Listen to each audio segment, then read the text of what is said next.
You are listening to the IFH Podcast Network. For more amazing filmmaking and screenwriting podcasts, just go to ifhpodcastnetwork.com.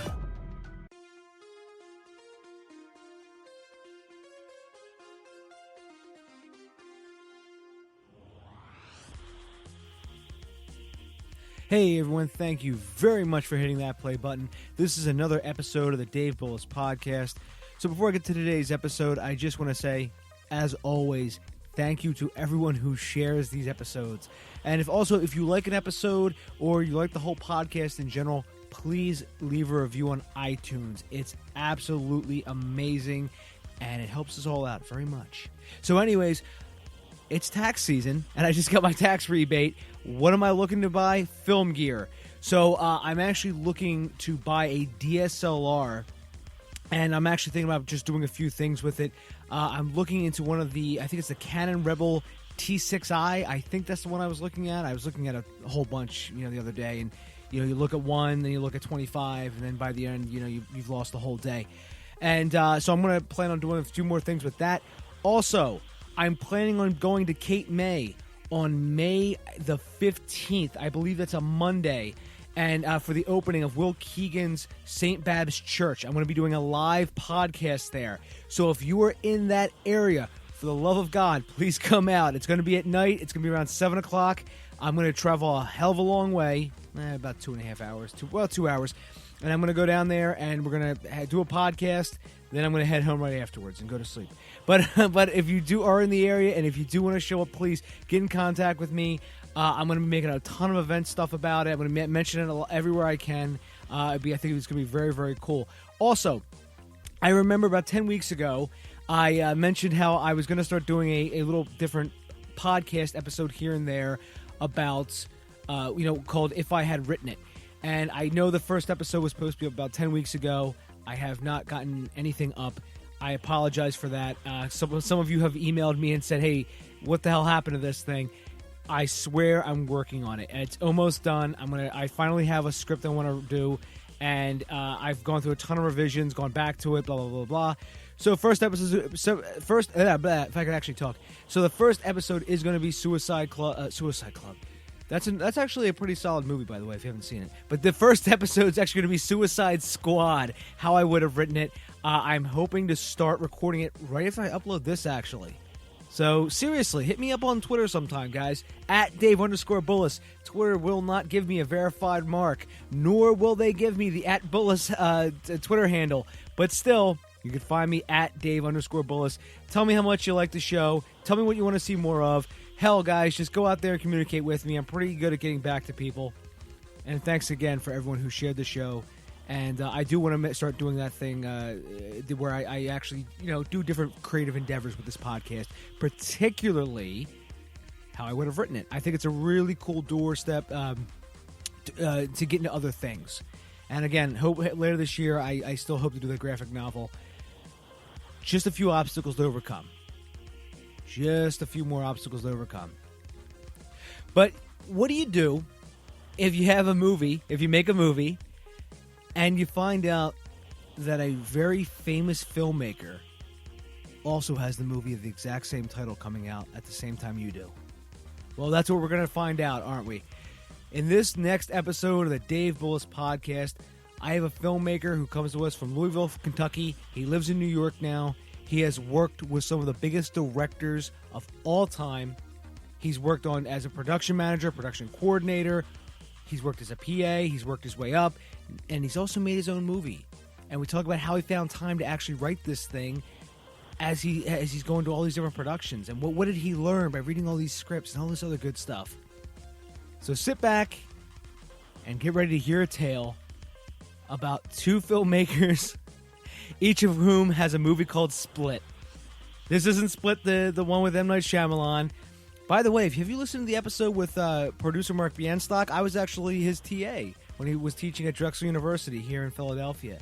It's a great episode, by the way. We kind of brushed on that in this episode. But this is a different Split. This is the romantic bowling movie Split.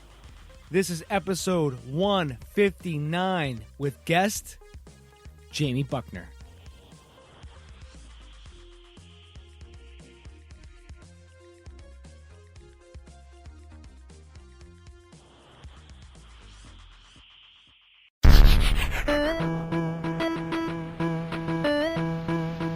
You're listening to the Dave Bullis Podcast.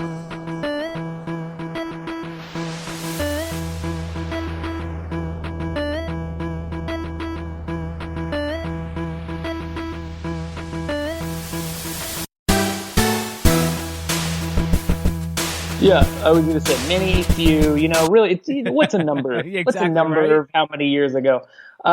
Yes, so there are many short and long versions of this, but so effectively, back in high school, sort of came to this revelation. Well, I guess it was kind of early college, trying to figure out a college major, basically. I started as an art major, thinking like, okay, I like to draw. Maybe I kind of wanted to draw comics for a little while.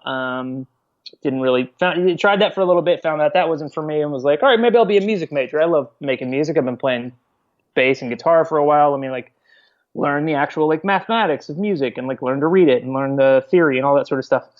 Got into that. That wasn't for me. Thought I was going to be an architect for a while. Thought I just kind of dabbled in so many different things, and it just sort of dawned on me at one point. I think it was just mid-conversation with a friend about how I had always been really into movies.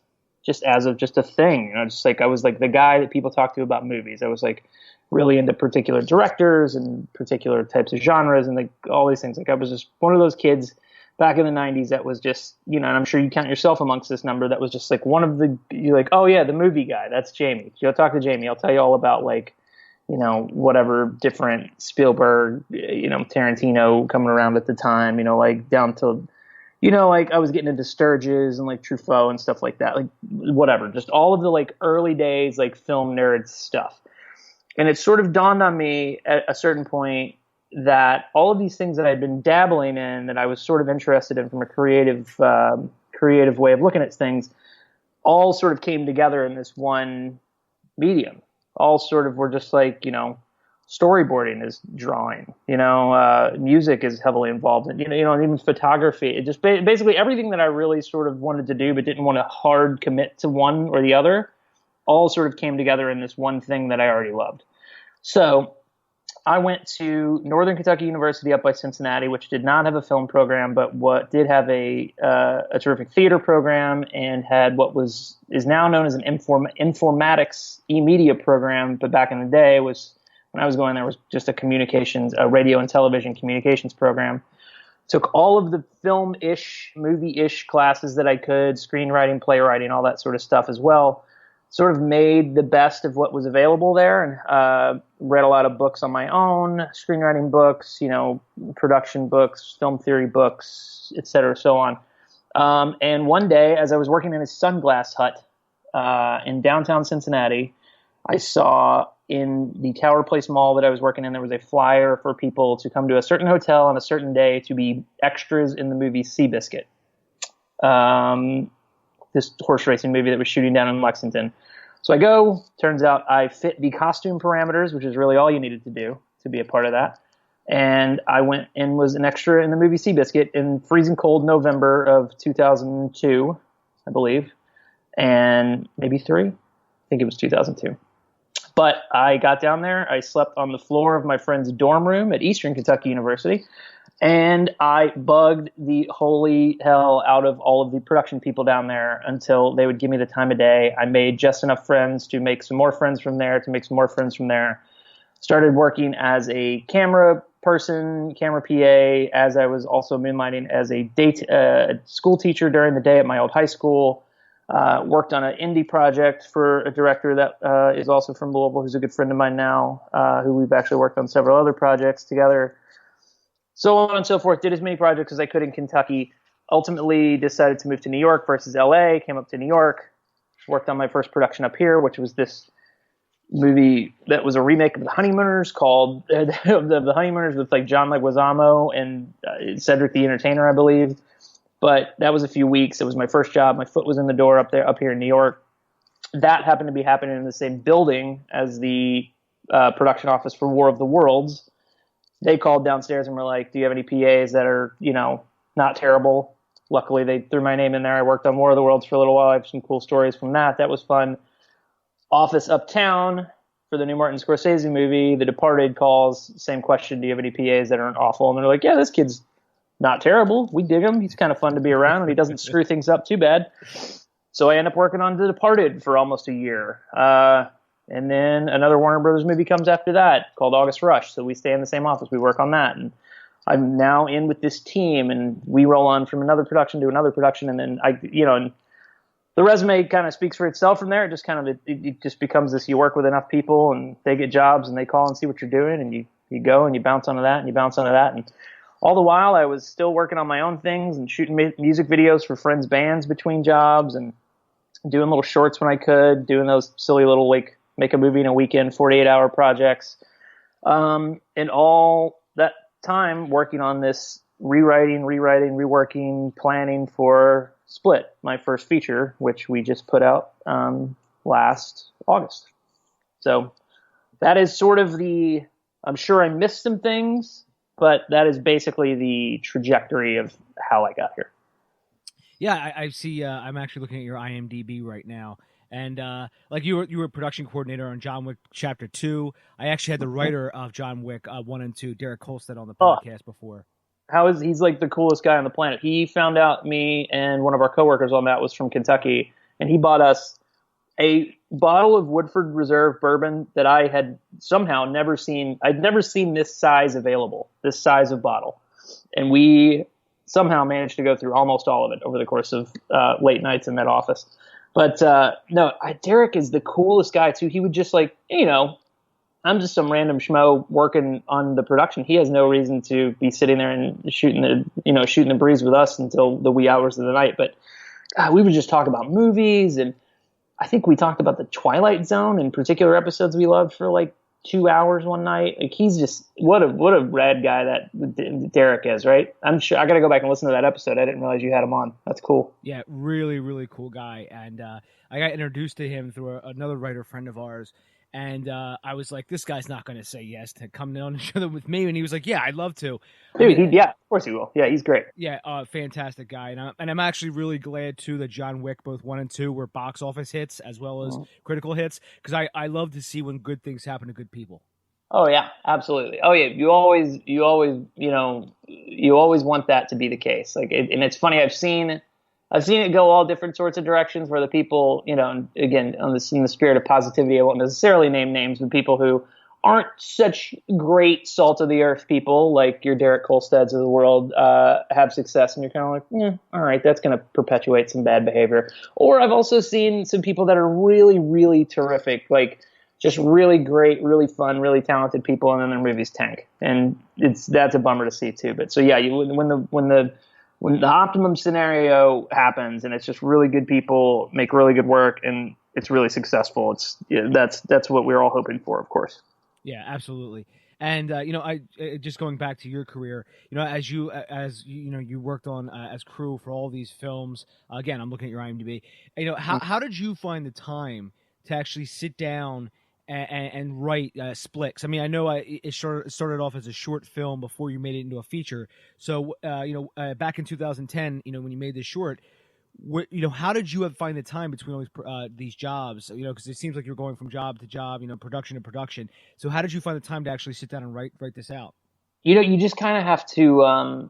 The original script I've had sort of with me for a while, like from when I first started working in production, basically, and it's really just been a matter of like, you just have to, if what you want to do is be creative, and you don't want to, because it's really easy to get stuck. I could just completely just rest on my laurels, keep working and keep doing what I do well, and just and I'll eventually just keep production managing and supervising and things, and line producing smaller things, and then I'm line producing bigger things, and then I'm on to, I could do that, and next thing you know, I'll blink, I'm 60 years old, and I'm doing really well, but not exactly what I want to be doing.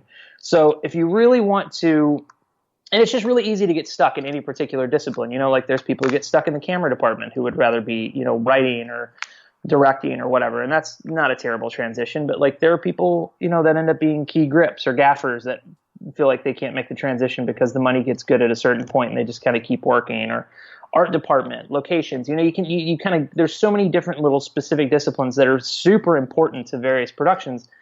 And you don't want to make light of any of those at all. But if it's not where your heart is 100%, you just kind of always have to find the time when you can without compromising your day-to-day work.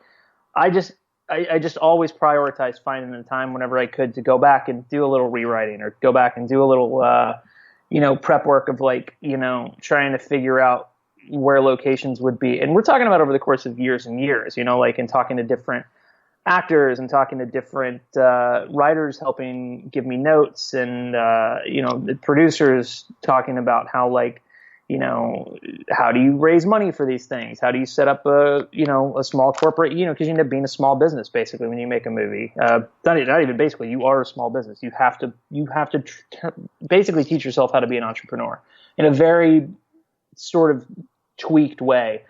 But you really, I just kind of made the time, if we got done shooting early on a production and I had a few hours left in the office and everybody was like, oh, quitting time, I'm going to happy hour, I would, be like, all right, guys, great. Just, leave one light on. I'm going to stay here for 5 or 6 hours and, pound away on my script. Or I also would work on other scripts to sort of get a fresh eye on a different story and sort of think outside of the bowling rom-com box and go and do a script contest and write a horror movie in 10 pages. And then that would somehow inform a joke somewhere within, so you really just sort of have to always, the creative muscle, I like to think, and, there's much wiser people that can probably say it much better than me, but I think the creative muscle and the energy that you put into it, are just very important, and it has to be constant because it's like a muscle. It's exactly what it is. It will atrophy if you don't exercise it regularly. So as far as how I did it, I just basically every moment that I can find free, that, you also have to find time for rest too. I'm not just completely 24/7. You got to be wise enough to know when to take a break, when you're actually burning the candle at both ends and you're compromising other parts of your life, or you're compromising the creativity, or you're compromising the paycheck job, and none of those things can happen. So you just have to be very keenly aware of how important rest is with all of this as well. But whenever I had an opportunity, I'd be writing or talking to people about raising money, or, talking to actors, or talking a little bit of this, a little bit of that. And then it finally came to a point where I thought, okay, if we're going to do this, let's take the first 7 or 8 pages, I forget what it was, of the script. Let's do what I think I'd heard other people do before at that point. And I was like, I think we're going to have to do a Kickstarter to raise enough money to start raising money. Because I knew it would cost a little money to get a lawyer, to start a company, to, get a couple wheels rolling, to then be able to go out and actually raise private equity. So I was like, I think I want to do a Kickstarter to raise money in order to start raising real money. In order to do that, I would like to do what I started referring, people called it a sizzle reel. I hate the term sizzle reel because it's just not what this was, and people kept referring to it as that, and I get the place of a sizzle reel. I don't even know if people say that anymore, but it just drove me crazy. I don't know. Go ahead. It's called proof of concept now. Okay. See, that's what I started calling it, not even knowing anyone called that. So that's funny, because I was just like, this will be my proof of concept piece. This will be my, hey, we're going to make a bowling rom-com. Oh, does that sound silly? Well, I don't think it's completely silly. Here's exactly what I have in mind, so that you can put in front of a potential investor or an actor, this is what I have in mind. So we shot that 2 days over a weekend in Queens. I still stand that I think I'm the only person ever to shoot Queens for Kentucky. So we shot this in a double-decker bowling alley way out in Queens with... It's so funny, that short, just the cast that we got for that short is now all super famous, which is hilarious. But it was, so there was just this killer group of people, called in all these favors. One of the top ADs in New York is just a buddy of mine. I was like, hey, you wouldn't come do this on a weekend, would you? He's like, yeah, I'm free. Whatever. It's fine. And it's when you shoot something in New York or you shoot something in LA, people, it's oddly, it's not odd at all, actually, come to think of it. It's just it's easier to get top crew, top cast. Not that there's not amazing people all over the country, and specifically in Kentucky, we had a great group. But like, as far as like these people that are like living, eating, breathing the industry and doing it like on a sort of like a more visible national and global scale, these people live in New York and LA. And if you're shooting in New York or LA, they're much more ready to just be like, yeah, cool. Can I just hop on the subway and get there? Fine. Yeah, I'll be there. Whatever. It's no big deal. You can pay me whatever you can. It's fine. It gets a little trickier when you're like, hey, can you come to 3 weeks for Kentucky and I'll put you in a hotel and whatever. And they're like, oh, I don't know, my kids are in school or I got this other thing going on. Whereas if it's just down the street, they're much more game for it. So yeah, so in that short, we've got like Tommy Sadowski, who's now on Life in Pieces and like, has just got his feet kicked up in CBS heaven.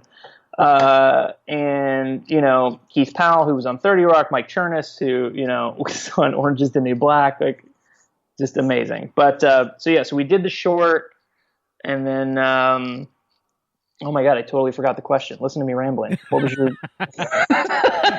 I was just about how you found time to actually write in between jobs. Oh yeah. Did you see how off topic I got on that? I don't know, man. I don't really have a great answer for it. It's just you just kind of have to find it. You just have to make the time, Well, yeah, and you touched on something too that a previous guest, James Altucher, he touched on this as well. And creativity he calls it a muscle. He calls it his idea muscle of coming up with these ideas. And he's like, that's what happens. It atrophies if you don't use it. And so when you were saying that, I'm like, that's exactly the way he puts it as well. Yeah, I mean, it's just one of those things, and I feel it sometimes. It's also one of those things where if you're gonna be in this industry, how do I say this in like a positive way? Because it is a positive thing, but saying it, and when I've said it previously, it kind of doesn't sound terribly positive. You sort of have to be crazy.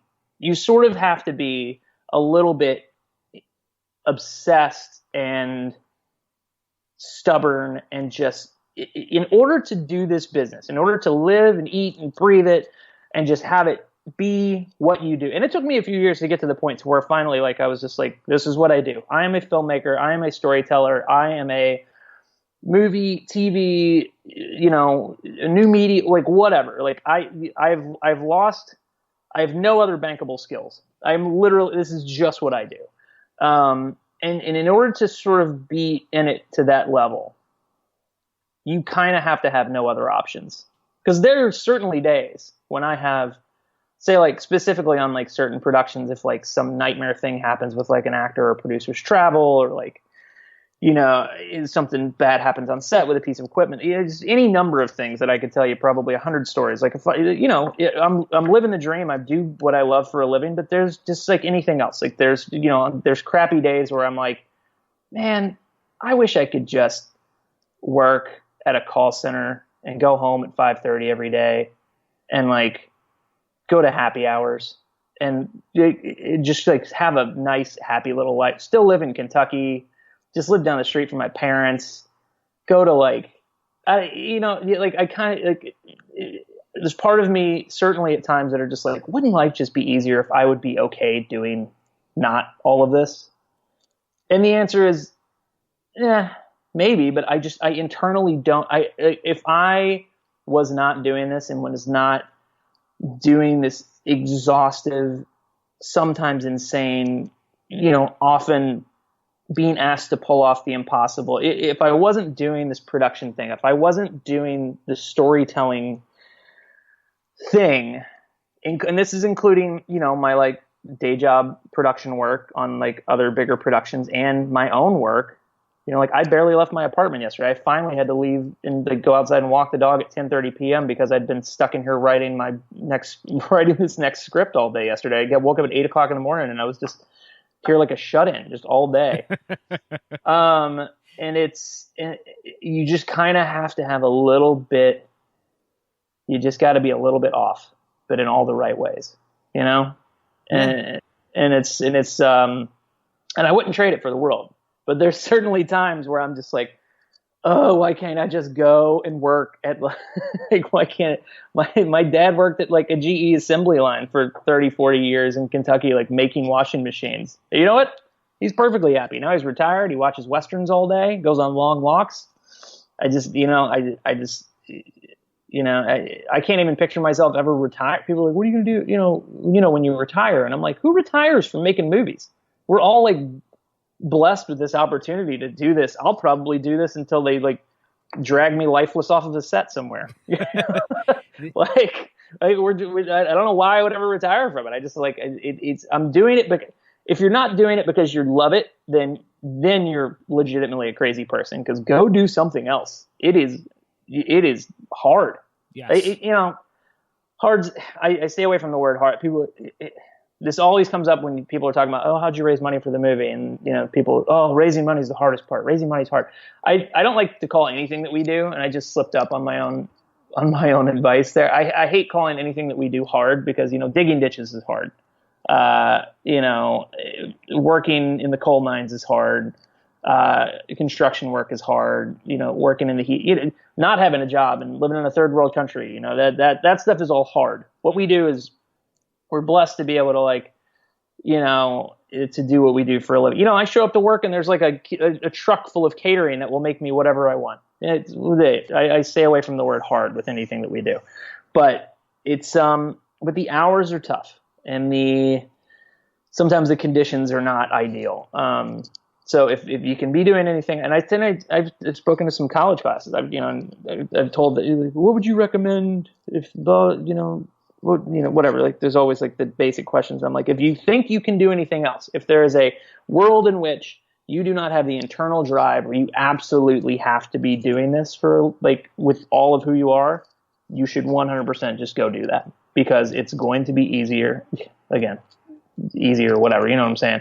It's going to be, it's going to lead to sort of a emotionally and sort of, is spiritually the right word? I don't know. If you're not going to be happy putting in what has to be put in to work in this industry, then just don't do it. Don't put yourself through it, because it can be pretty brutal to a degree. Just, it's mostly just about the hours and the expectations of like when people expect you to be available for them. To certain degrees. And again, and sometimes when I'm working in production, that's just people that are creative types that I'm just like, no, I get it. Listen, especially since I left doing regular production, regular, like sort of like, my normal production stuff and went and made the feature. I'm like, well, listen, I get it. Then I was that guy, and I was never like calling people at 3:00 in the morning and being like, we need to change everything. But, I got it. I was like, listen, the creative end of it and the production end of it feed into each other and definitely overlap in a lot of ways, but they also you're sort of serving different masters to a degree, but ultimately not. You're also serving the story. You're serving you're serving what goes on the screen. But anyway, again, I'm all over the place. No, but it's all good, Jamie. I tend to have that effect on people. You're like a therapist. You're just giving me the opportunity to ramble. No. Honestly, if you go back and listen to episodes, like 1 out of every 2 guests will say, Dave, I don't know why, but every time I come on your podcast, I just start rambling, or I go in these other directions, or and I said, no, I have that effect on people. The longer answers and stuff like that. I think it's a great thing, actually. So I mean, it becomes a stream of consciousness, and it's good. I think it makes you a good interviewer, is what I think. Oh, thank you very much, Jamie. I appreciate that. And as we talk about screenwriting, I wanted to ask, when you were working on all these other different productions, I'm sure at one point or another you got to read the screenplay. Did that have like a lot of effect on you of how to actually write screenplays? Because you're actually seeing movies. I mean, you're beyond a reader at that point, because now you're actually hey, these movies are actually in production right now. So there has to be something valid about this screenplay. Did you ever get a chance to read the screenplays? And if so, what did you take away from them? Oh, I mean, it's funny. I've worked with some people on productions that, I'll be like, oh, and then did you read this in the script? And this, I read them immediately, sometimes before I even start. It's one of the first things I ask for when I'm even considering doing a project. Be like, well, let me see the script, and if it makes sense and speaks to me. Now, meanwhile, go back and look at my resume. They haven't all been me being like really choosy about the content, but I try to be. I do try to make sure that it's something that I would enjoy working on. So yeah, I read the screenplays every time. I have worked with people that don't know, because there's certain disciplines within the making of like a movie or TV show where you don't necessarily have to read like you show up to set, people tell you what to do, it gets done, you go home, whatever. Which is certain crew positions. But with mine, as I've progressed sort of up the proverbial ladder there, I find it crucial to read the screenplay. And I mean, it's funny to me. It has definitely affected my writing. One of the first scripts I read that really affected me, and specifically really affected Split, is I had the opportunity to work on Elizabethtown, which was Cameron Crowe, which is still is, say what you will about his recent missteps, we might call them. But I love the guy. I think he's a master. I think he's great. The Showtime show Roadies that he did, it was not perfect, but I enjoyed it. But so I got to work on Elizabethtown. I was so young at that point too. I was so just over the moon that one of my favorites, probably at the time my favorite writer director, was coming to my town to make a movie, and it was amazing. And I got to work on it, and he was super cool, and I have all these great stories from it. But I got to read that script, and it was just this revelation of just like, wow, this is good writing. And I can't explain what it was about it. It was just the way it flowed, the way it felt like. It felt like Cameron Crowe as a director that I knew him to be just because I had seen his movies was speaking directly to me, like was talking to me about the movie he was going to make as I was reading the script, and I could hear the characters and they were right in front of me. And it was just like this incredible experience where I was like, oh, this is good writing. It's terrific. And then that was also a very interesting learning experience because, say what you will about that movie, it did not quite turn out to be as good of as a movie as I thought the screenplay was. I worked on a movie called, it was The Business Trip at a certain point, and I guess it ended up being this Vince Vaughn movie, Unfinished Business, I think they changed the title to. That script, I read it on the train up to Boston as I was going to work on that movie, and I was laughing out loud like a crazy person. And it was one of the funniest things I had ever read. Somehow the movie came out, and it's like they had tried to take all the funny out of it. I don't know what happened in between, and I was there. I don't know if that's editorial. I don't know. And it was a great group of people working on it. It was a great group of actors. It was very strange, but that movie, and I think that's the opinion held roundly about it, is that it just was not exactly an A+ effort from most of the people involved. But which is very funny because the script, the jokes were very tight. It was a very funny thing. Like I was just like, this could be the next Hangover. This is gonna be really funny, and then there it went. But I always. And I read them a little differently now, like especially from a production standpoint. I'll be like reading through it and I'll just start clocking annoying production things. Be like, oh, house on fire. Okay. Oh, there's some kids. All right. Dogs, birds. That's annoying. Okay. Oh, glass breaking. Just like little things. You sort of read them differently. It's like when you make, you know this experience too. When you make them or when you work in this for a living, you're an annoying person to watch a movie with. My wife's brother, actually, at one point we left, I forget what movie we were seeing. So my brother-in-law, we were walking out of something. We started talking about the movie, me and Elizabeth, my wife. He said to me, I always think I like a movie until I hear you guys talk about it.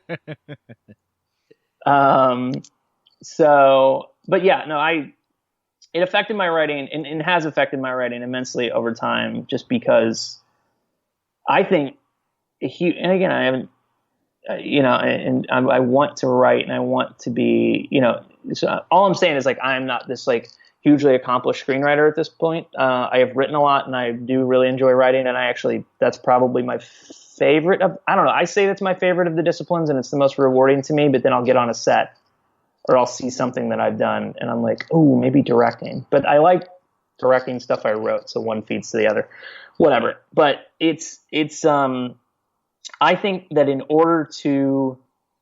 I think it's about 50-50, honestly. Like, in order for you to be a good writer, you have to constantly be writing, but you also have to constantly be reading the kind of work you want to be writing.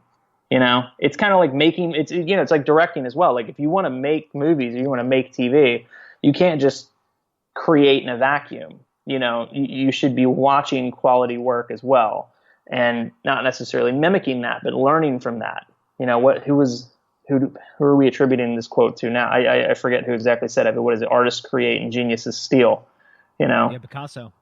Yeah, there you go. So it's you're not necessarily reading or watching things to be able to imitate them, but you're going to pull these sort of universal ideas and truths out of them and sort of recreate them in your own way. You know, like, I mean, take, Split, the bowling movie we did. Like, it is a very by the numbers romantic comedy, but it was very important to me to, spin the genre a little bit. Not the least of which by making it a bowling movie. But, there are a couple other little points where it was just kind of like, I don't know, I won't bore you with that right in this particular instance, but it's like, but yeah, the screenwriting, being able to read the work, especially like you're saying, at the point where it's like, this is production ready, this is the script you're going to go actually make.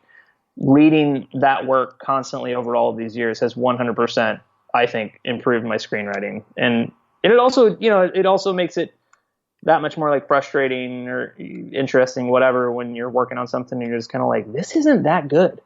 Like, I don't understand why this got picked to be made versus X, Y, or Z blacklist script, or like so-and-so other script that is like just sitting on the shelf. Like, why is this happening versus all of these other things that I know exist in the world? But yeah, no, I mean, I don't know. All that in a very long way to say, yes, I read the scripts. Yes, I feel like I'm very privileged to be able to have access to that material from production to production, for sure. Yeah, it's true whenever you're making something, and you want to see what else is out there, and now because of the environment we live in, you can go online. There's screenplay resources all over the place. You want to read the screenplay for whatever, there's a good chance it's out there. And so Sure. And I've read screenplays that for unproduced movies. I've read screenplays for produced movies, all sorts of that stuff. Oh, did you just hear that update? Whatever. Okay, cool. I had a chime just come on my screen on my desktop. It was like, oh, you have a Java update. Sorry about that. I just wanted to make sure. No, that's okay. I didn't hear it. You should insert it in post. You should make it some big annoying thing. No, I didn't hear anything at all. It'll be like that bird crow from Citizen Kane, where all of a sudden, like it was just going off on. They put that in there to wake up the audiences. That was like their shock, because so funny. One of the producers, I didn't know that. Yeah, one of the producers was like, "I feel this is going on a little long," so Orson Welles put that in there. That's so funny. I've often this is apropos of nothing. I always have my phone on vibrate, but I just because whatever, being on sets and everything, I just am afraid. But if I ever were to actually have a ringtone, I really want to find the Wilhelm scream and just have that be my ringtone. Just that, like like the Star Wars when the stormtrooper gets hit, that like that movie trope, that the sound people always put in there, that like wow. There's actually a good Wilhelm scream YouTube cut, and somebody it's all of them, right? Yeah. No, it's so good. Yeah, that's amazing. It's funny. Do you remember ringback tones? I know this now. We're going in a weird direction, but do you remember ringback tones? Yeah, I do. Totally. I mean, I always thought, like, if you had a ringback tone, what if you just had something like the Wilhelm scream or something just completely ridiculous? Just went over and over again. Yeah, and the person's like, "God damn, answer your phone." That would be great. Yeah, I guess those went away. I love it. Yeah, that's so funny. Yeah. That's you're taking me. I just listened to the last episode too, and it was very funny. You and oh my god, I forgot the guy's name. Michael, was on your Michael most recent K. episode. Yeah, exactly. talking about old video stores. He's like, yeah, we remember old video stores. I'm like, there's an old video store in my movie, guys. The old video stores are still around. Like the video store we shot in is still in Louisville, Kentucky. But you talking about all the screenplay sources online too makes me think of when I first moved to New York, and there was still like the tables of like people in Times Square would just like set up with like a folding table, and it would just be like printed copies of like, hey, do you want to read Citizen Kane? I've got it with a purple cover here for just $20. And you'd go and like peruse the like pile of printed out scripts. And that was 2004. Like the internet existed. It just, whatever. You're right. It's totally funny. Any script that you want to read, produced, unproduced, And we go through on, like on John Wick, on John Wick 2, we had like a code name, and like there was all this security and all these different, watermarking and like the intense amount of technology and security that has to go into just keeping these things from keeping the wrong people from getting a hold of these things and just popping them up on the line, because it's so easy for just like one person to just be like, hey, here's a script for the new John Wick movie, and just zip it up online really quick. So there's so much from a production standpoint. We have to like so many hoops we have to jump through just to keep, from random yahoos like getting a hold of a copy and just throwing it up onto one of those sites.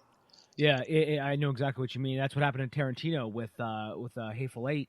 Was that somebody, he gave the script out to somebody, and then somebody else was like, "Hey, look at this Tarantino script," and they photocopied it and put it up online. Yeah.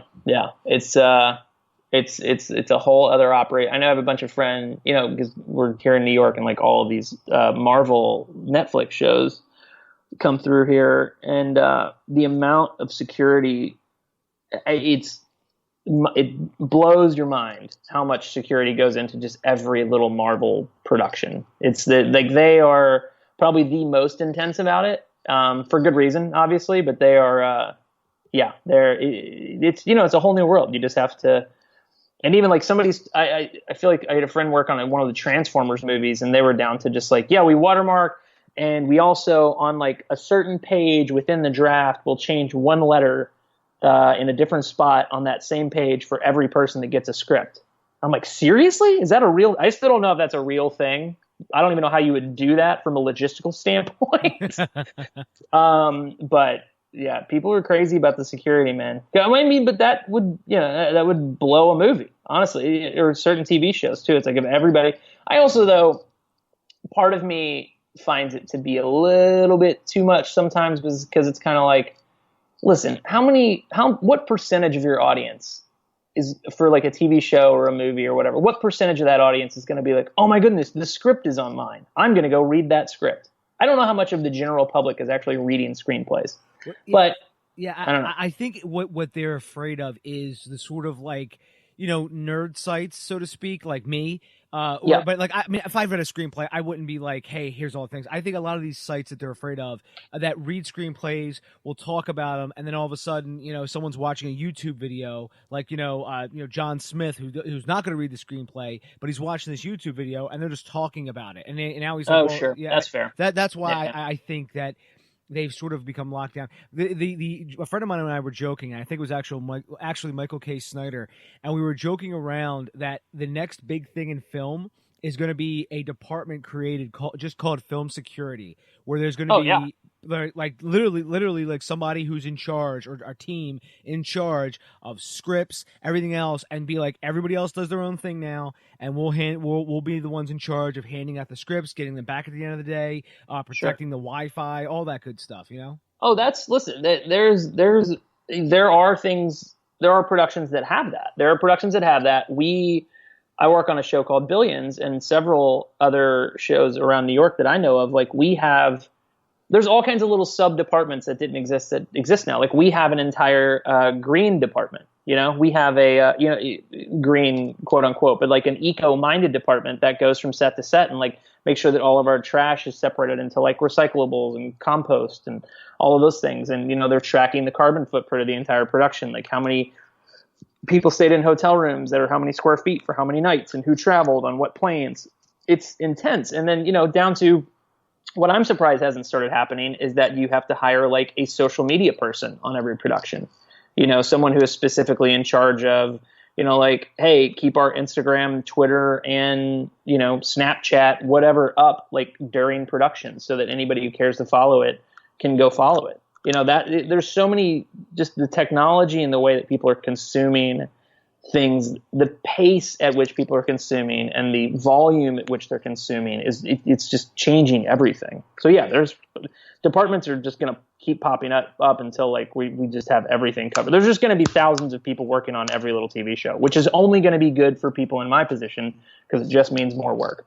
So all good things. Yeah, and also I wanted to mention too. When I was talking to Mike about the video stores that were gone, I was just meaning like stuff like Blockbuster, Hollywood Video, those guys. I mean, the small mom and pop places. I actually there's one right up the street from me. It's about 30 minutes away, but yeah, I know there's still places here and there, and I'm glad they're still open, honestly, because honestly, those are the places that I'm like Quentin Tarantino. He worked at a local video store and stuff like that, Yep. and I love just honestly, I'm actually starting to go the other way, Jamie, with a lot of things. Like I used to be in love with Amazon and how easy it was. Now I'm just like, I'd rather just go out now to a little mom and pop place and buy whatever the hell I'm looking for. I go back and forth because it's just so obviously it's easy. It's amazing to do Amazon, to order things online. And, and listen, again, I'm in New York City. I barely even leave the apartment sometimes because the food will come to me at 3 a.m. if I want it to, and whatever cuisine I like. So the ease is terrific, but I know exactly what you're saying, and I think I've reached a little bit of fatigue with it as well. I recently started really buckling down on ordering comics online because I have a great little spot right down the street from me that's like a little indie comic shop that sells a lot of zines and sort of interesting, more highly curated sort of titles. But then, I hop on the train and I get into Union Square and I've got my little local comic shop here that has just everything under the sun.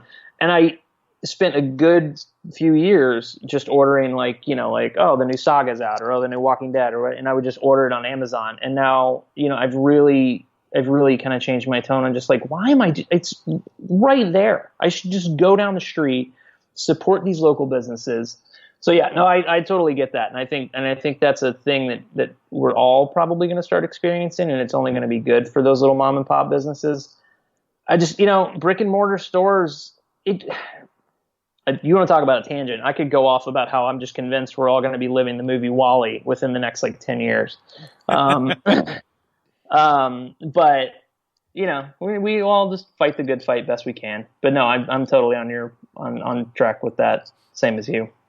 Yeah, I know Mark Zuckerberg. He announced his plan to sort of do away with the smartphone, and it's all about AR mixed with a little bit of VR, mixed with a little bit of AI, and it's just like I honestly don't think that maybe if we baby step this out. But I think like if you were to try to radically just change things overnight, like with an AR VR AI combo, like I think what he's trying to do, where it's like because there's also a company that's trying to get rid of computers as we know them, and it's just going to become an augmented reality system where you're just kind of like moving parts around. I'm just like, yeah, that might be good, but I don't know how long that's going to take for everyone to actually transition. I mean, my God, they just killed 56K modems in this country a while ago, right? I mean, or analog cable signals. So, man, there's still people all over. Not necessarily a ton of people on the coast, but there's people all over the middle of this country that still have dial-up internet. It's I don't know, man. I don't think that's. I have guys on set. I have guys that work on set still that I'll be like, oh yeah, I'll email you a call sheet. No, I don't email. You're gonna have to print me one. Like, who are you? How do you not have the email? But these people still exist. So I think that the Zuckerbergs of the world and Elon Musk and everybody's technology. Everyone is just sort of stuck in this loop of like it always has to keep going at this exponential rate that it's been going. And I'm not saying it needs to slow down, but I think I have a lot of thoughts about VR that I just am convinced VR, a lot of people are really hitching their wagons to the VR thing. And I don't necessarily, I'm personally in this, I don't know. It's hard to, when you're speaking from your own personal position, it's hard to say, like, maybe the kids will be really into VR. I don't know. But as a person sitting at my age and what I do for a living, I do not ever think I am going to watch a movie specifically made, or a television show or anything like that is specifically made for VR. I just don't know that content is ever going to catch on for me or people like me.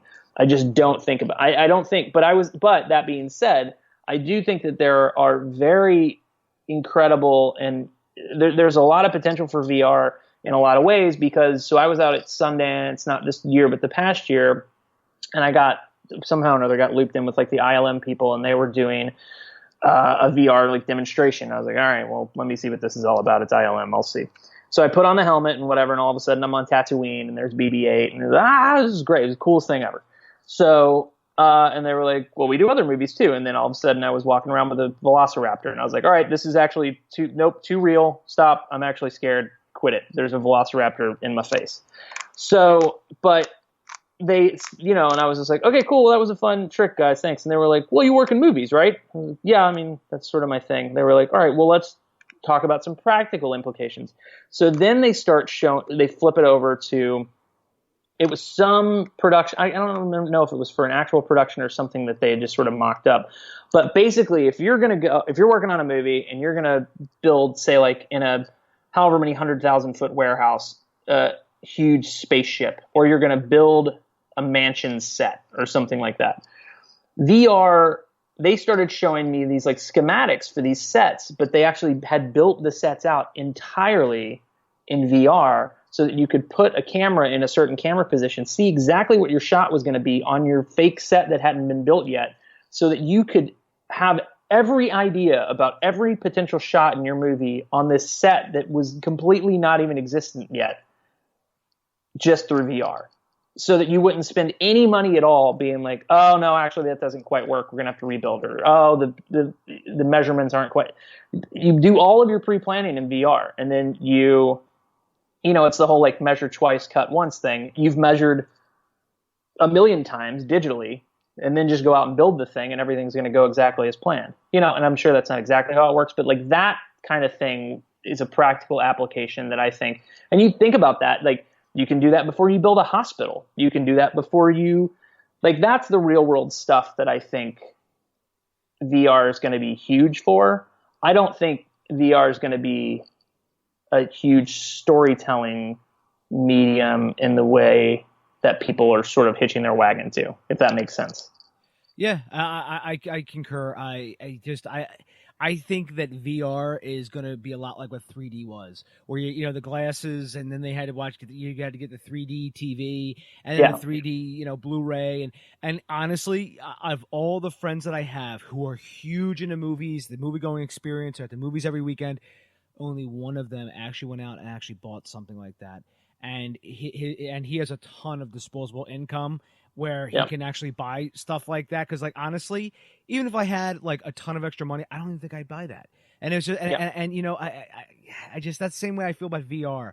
I just would rather, have a better story. And plus, I don't feel like having my eyeballs burned out every which way I keep turning. Because like smartphone screens are bad enough, and it's just like I don't need to be staring at another screen for 12 hours, 14 hours a day. And But yeah, so I mean, I definitely concur about that. And I mean, honestly, that's why I think that it's a lot of the trial and error too with technology. I know you mentioned technology; they always have to feel like always has to be pushed forward. But even if we just, I think it's more of it. They are trying to push it forward. I agree with you on that, and I think they realize too, like the Elon Musks and the Mark Zuckerbergs, it's going to be a lot of trial and error, because I mean, Elon Musk is the CEO of 3 different companies, and I guarantee you, I honestly, sometimes I think that he even knows he's overreaching, and I think he just keeps doing it for just because he can, or maybe he just thinks if he throws up enough Hail Marys, one of them has to pass, right? Right. Oh, absolutely. Yeah. And hey, you know what? These are the people in large part giving us a lot of this great stuff that, listen, look at what we're doing right now. I am sitting in New York City. You're sitting in Philadelphia. I am speaking into the air in my apartment, and we are going to digitally project this to the world at some point. Like, it's the whole Louis C.K. I have the email signature in my when I send an email, it just says sent from space because of this whole Louis C.K. bit where he's talking about some guy yelling into his phone or he's like yelling about the internet working on an airplane or something. It's just like, give it a second. It is going to space. Just give it half a second. So like I'm always the first person to just be like, we are living in the future. I talk to one of the 3 robots I have in my house, and I ask that robot to turn the lights off when I go to sleep at night. You know, I talk to my Amazon Echo thing, and I say, Echo bedroom light off, and it goes off. And I genuinely, that has not stopped being cool. You know, I got a Roomba that vacuums my floor. I got, it's, like whatever. Like we're living in the Jetsons, guys. It officially happened. And it's funny, like growing up around the same time, I think as I think we did, flying cars, whatever, guys, flying. Who needs flying cars? That just sounds dangerous and terrible to me. We're talking to robots in our house, telling them to do things, and we have all of the world's information at our fingertips. No longer will you be at a bar being like, oh, and what was that movie with the one guy and the thing? You have that answer. Anyone can pull the computer out of their pocket and have that answer in 10 seconds. It's the future is now, and I, for one, just love it. And these, in large part, these are the guys who are making this happen. This is so funny. My Echo, because like Star Trek, we've called her computer. So every time she just came on again. Sorry. Anyway, but I try not to be like, all right, let's all slow down. It's all moving too quickly, because I love it. I love all the cool technology that we're able to play with, especially within the storytelling space. It's all happening really fast. So it's like, maybe instead of moving on to the next thing, let's try to perfect some of the things that we have. I don't know, but that's I feel like we've covered about 20 different conversations for another time, but we're just diving into them all here, and I love that. Yeah. I do want to talk about Split. I mean, just sort of going back to Split, I do want to say, you shot your short film in 2010, and then in 2015, you actually made it into a feature film. And again, because I know we were talking about so many different topics, I'm like, we actually should talk about Split. Well, that's I'm telling you, that's what the great interview. You see somebody on like a Stephen Colbert or like an old Letterman episode, and they'll just at the very end, they're like, "Oh, right, and your album. Let's talk. When's your album come out?" We did the short in 2010. We actually shot the movie in 2012.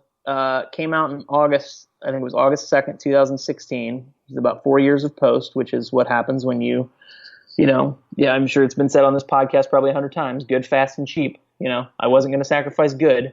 I wasn't going to sacrifice good, and I couldn't sacrifice cheap. So fast went out the window. So we had a lot of people working on favors, and if you have somebody who's doing a lot of really great post-production work for you, and then they're just like, hey, I have to go to Montreal to work on a movie that's going to pay me a lot of money, and you're paying me none money, then I'm like, all right, cool. Well, we'll just, I'll do maybe some sound work over here with this other part. You just kind of have to.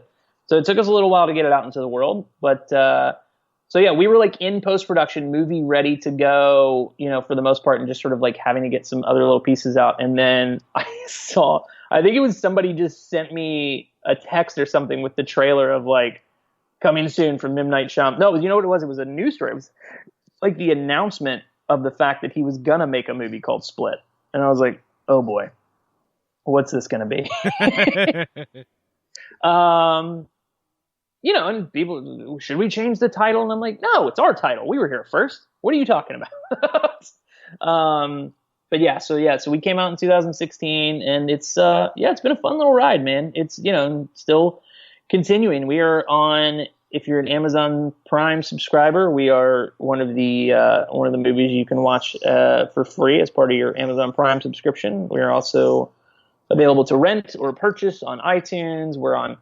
This is actually something that's been amazing through the distribution process that so much of it's new to me, but this particular part, they're like, okay, we're going to put you, so you're on iTunes. I'm like, okay, got it. Xbox, oh, you can, okay, that didn't know you could do that. Great. PlayStation, that one too, great. Also, Vudu, it's okay, what's that? Oh, it's Walmart streaming service. Oh, well, okay, cool. There's that. I just learned about, we're on probably, I want to say like 50 different platforms. I knew maybe 3 of them existed. So that's been a fun little ride. But yeah, man, it's just good. You know, we just made a cute little movie. Everything that I said from the beginning, I was like, listen, there's not enough bowling movies out there. I like rom-coms. Let's make a bowling rom-com so that we're not doing the exact same movie people have seen 100 times, and we're having a little fun with it. And I want people to go on like a date night, or I want people's like folks to go, or somebody to be able to take their kids, probably around the age of 12 or 13 or older kids, and just, walk out of the movie and just say, that was cute. All I was going for. We're not changing the world here. I'm not trying to make some sort of like huge, amazing message. I just want people to leave, say that was cute, and then be like, you know what, we haven't done it in a while. Let's go bowling. So then people are going bowling.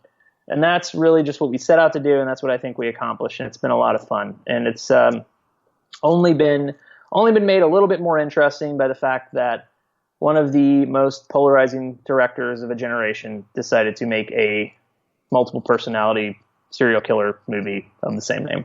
That's it. It's about where we are. Yeah, it's again, as we were talking about in the pre-interview, I actually, it's just funny because about my friend who actually found Split and was like, "Oh, there's another movie out called Split. Did you hear about this?" And I said, "Yeah." Oh, yeah. I said, "Yeah." I said, "Actually, I'm talking to the director." He looked at me so odd when I said, "Yeah, I'm actually talking to the director tomorrow." He goes, "What?" He's like, "Yeah, are you screwing with me? Yeah, are you serious?" it's like what? Because one of my friends was finally like, he goes, "Dave, I'm just going to ask you if you've ever heard of these guys." He's like, "You seem to know everybody." And I said, "Well, thank you. I try." But turns out that's so funny. I had a coworker who, I guess it was back in like February or March, had went to go see the Shyamalan Split, and as they were walking out, somebody was like, "I tried to find a stream of this online, but I got some stupid bowling movie. Have you had?" It's also that's been interesting. It is what it is. But people who are going out to watch a horror movie that, I guess, on some sort of like sites, again, things I'm not familiar with, but I think like torrents or street somewhere out in the world in a very popular place, it seems that our movie has been basically, it's all of the artwork, all of the synopsis, everything completely out there in the world for pretty early on. It said Split as if it were the Shyamalan Split, but then you clicked on it and you got our movie. So we've gotten a ton of people that were not happy about that happening. So that's been, it's been something. But, in fairness, there've been here and there there've been plenty enough people that have just been like, "Hey, I found this. Totally wasn't the horror movie, but it was pretty good." Great, thanks, guys. But somewhere along the line, on some sort of like back channel torrenty put movies up for free place, those wires got crossed. Actually, iTunes at one point. Big, awesome Apple. Listen, I'm all on the Apple train. I love them all. I have all their products. They, at one point, had, what was it? It was our movie. It was our movie. It was where you went to like find ours, but then down at the bottom, all of the trailers were for the Shyamalan movie. So it was like even iTunes had some of their wires crossed, which is, and then apparently there's a third Split movie that came out in 2016 that that is just apparently like a completely out there sort of mind screw of a movie that I also haven't, that I haven't seen, but I know exists. So, hey, you know what? It's a very popular little 5-letter word. What can I say? Yeah, we should sit down together. You, myself, M. Night Shyamalan, and another guy from that third Split, and the 4 of us can compare all of them back and forth. Oh, what I wouldn't give to just hear from anyone in the like Shyamalan camp to just say, "Hey guys, yes, we know there's a bowling movie. Isn't that funny? Like, just something. like how many people have taught, how many people, and I'll just go to my deathbed, I'm sure, wondering this. How many people have gone up to M. Night Shyamalan and been like, hey, do you know there's a bowling movie called Split? If it's happened once, it's enough to make my lifetime. That's really, truly the case. Well, but you know what? like, You know what? I should tweet M. Night after this interview. I should tweet him about it. And, do it. And see. I mean, let's be honest. There's a 99.9% chance he's not going to respond to me because he's going to be like, "Wait a minute, isn't this that weird guy?" And that's how most people usually say. I remind people, "Isn't this that weird guy from that thing?" But I'd say there's also a 99.9% chance he doesn't run his own Twitter. So there's also that. he actually does. Does he? Yeah, it's all him.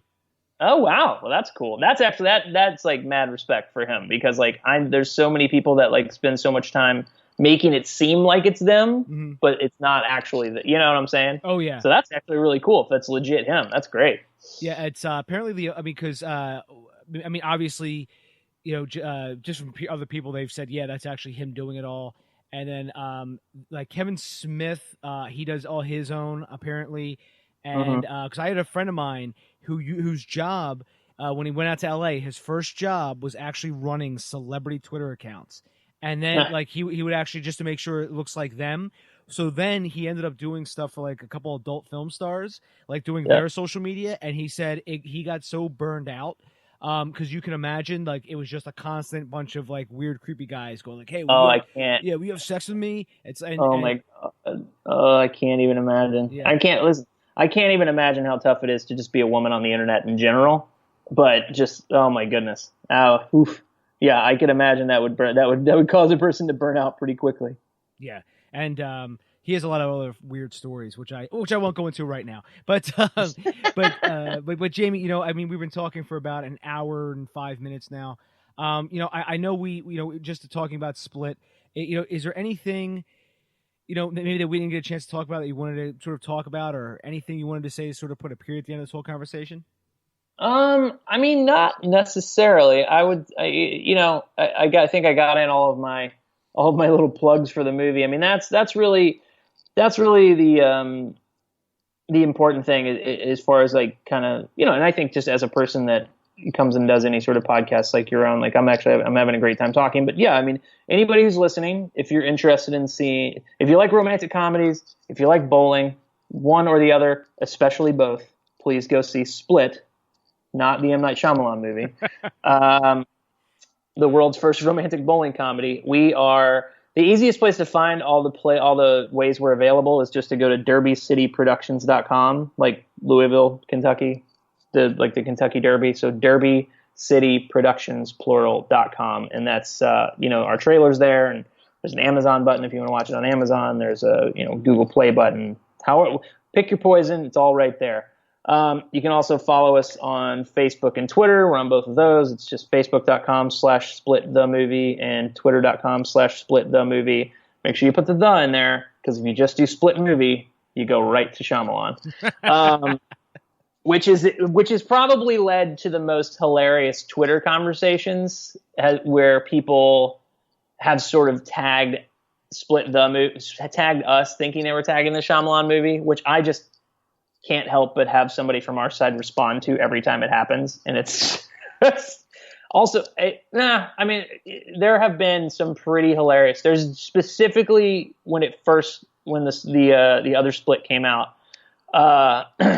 there was a guy who did a whole Facebook status update that somebody had sent me about how he enjoys a little herbal refreshment from time to time, this guy.